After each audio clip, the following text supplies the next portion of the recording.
Story begins inside a luxurious palace filled with celebration. Servants move back and forth carrying trays of expensive food while proudly talking about the young master. Our young master got accepted into the Royal Academy at only 10 years old. To celebrate, his nanny even prepared all his favorite dishes. That young master is Isaac von Gotha, the main protagonist of our story. The entire palace is overflowing with joy because of his admission to the prestigious Royal Academy. Even his older brother joins the celebration, happily playing the guitar for him. But suddenly, Isaac opens his eyes. Sweating heavily, he sits up in bed, breathing hard. It was all a dream. Or rather, a memory. And it wasn't the first time he had seen it. He stares silently into the darkness. Those days are long gone now. He can never return to them again. Just then he hears footsteps approaching from outside his room. The door slowly opens, and a servant walks in carrying breakfast. "Good morning, young master," the servant says politely. The servant notices the messy room and sighs. "Another nightmare, Master Isaac," Isaac quietly responds. "I dreamed about the past again." The servant Lucas pauses for a second. "How far back this time?" 20 years. Lucas places the food down on the table and says calmly, "Thinking about the past won't change anything. At least eat while the food's still warm." Then he adds with a small smile, "And after breakfast, we still need to finish yesterday's training." But Isaac barely reacts. He looks distant, empty. We then learn what really happened 20 years ago. Back when Isaac was only 10 years old, shortly before entering the Royal Academy, he suddenly became sick with a strange flu. The illness lasted for 3 entire months, yet nothing seemed to help him recover. Desperate, Isaac's father invited a famous magic scholar from the tower to examine him. After studying Isaac's condition, the scholar finally discovered the truth. "Your son possesses a unique constitution."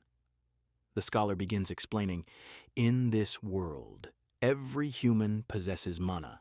The body acts as a vessel that gathers and circulates that mana. The speed at which mana flows depends on the size and stability of the vessel. But Isaac's mana circulation," the scholar's expression turns serious, "is abnormally fast, unfathomably fast. At this rate, it won't be long before his vessel completely shatters." The moment Isaac's father hears this, fear spreads across his face. And one day, the scholar's warning comes true. An enormous amount of mana suddenly erupts from Isaac's body like a dam bursting open. The overflowing mana collides violently with the surrounding energy, creating massive explosions throughout the mansion. People scream, some are injured, some die. The entire estate falls into chaos and terror, and during the disaster, Isaac's younger brother loses his right arm. Young Isaac stares at the horrifying scene in complete shock. His little brother's severed arm lies before him. His mind completely breaks. Tears streaming down his face, Isaac begs his father, "Please, lock me away. I don't want to hurt anyone else. Put me somewhere nobody can reach me. Somewhere I can't hurt anyone ever again." And because of that tragedy, Isaac has lived in isolation ever since. Back in the present, Isaac is now 15 years old. He quietly writes inside his notebook, trying to organize his thoughts.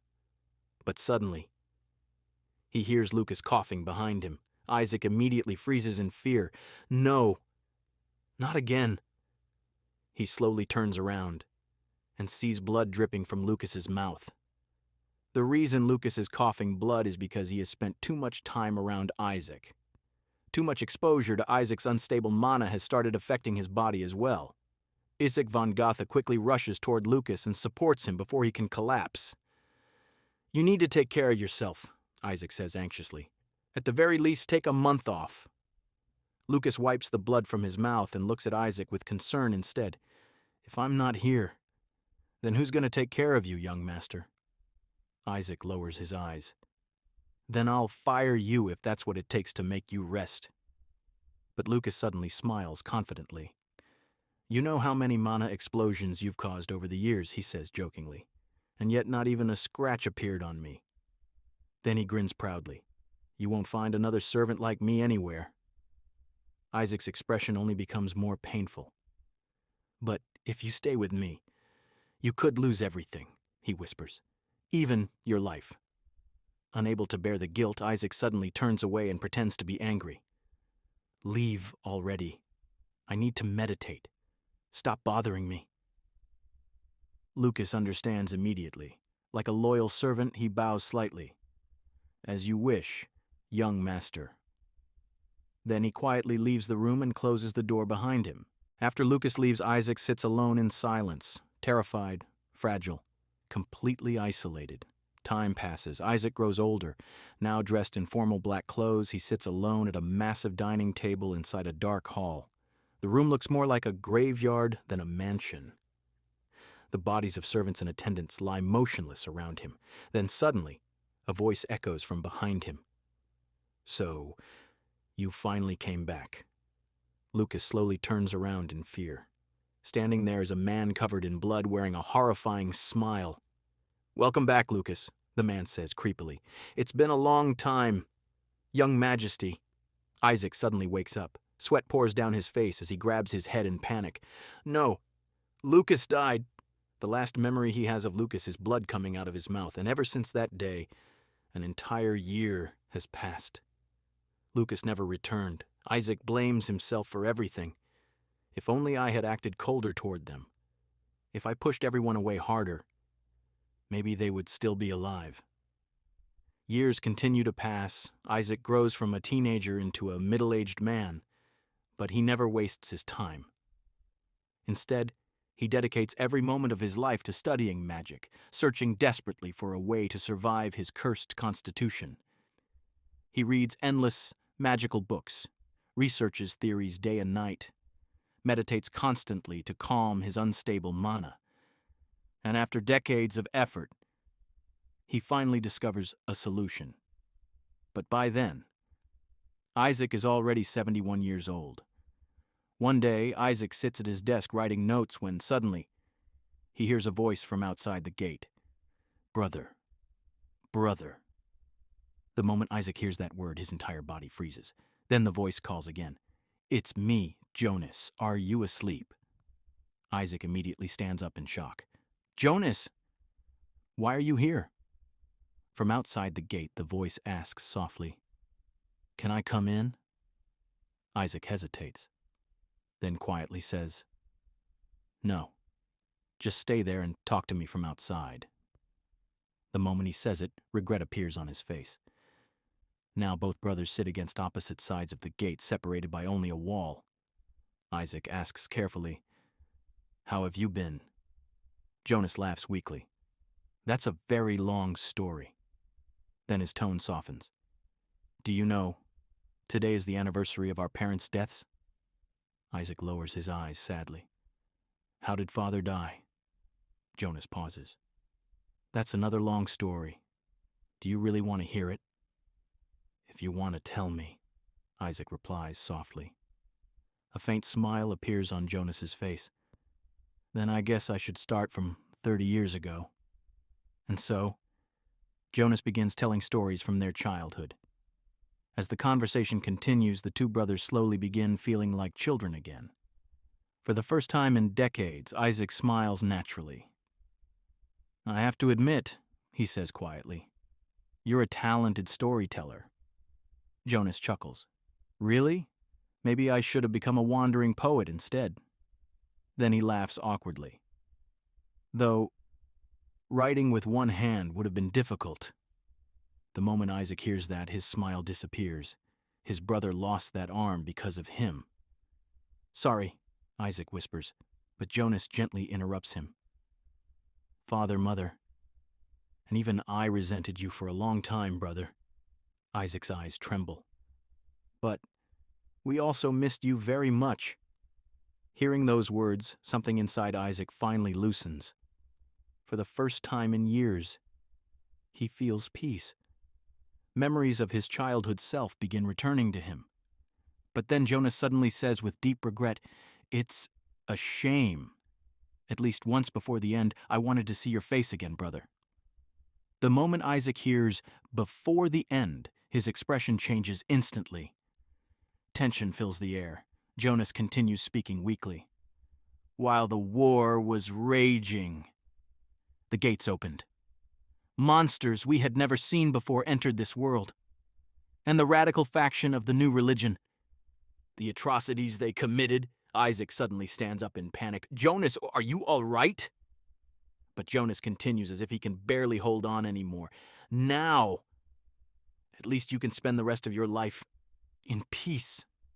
His voice grows quieter. Only if you had come earlier. Then silence.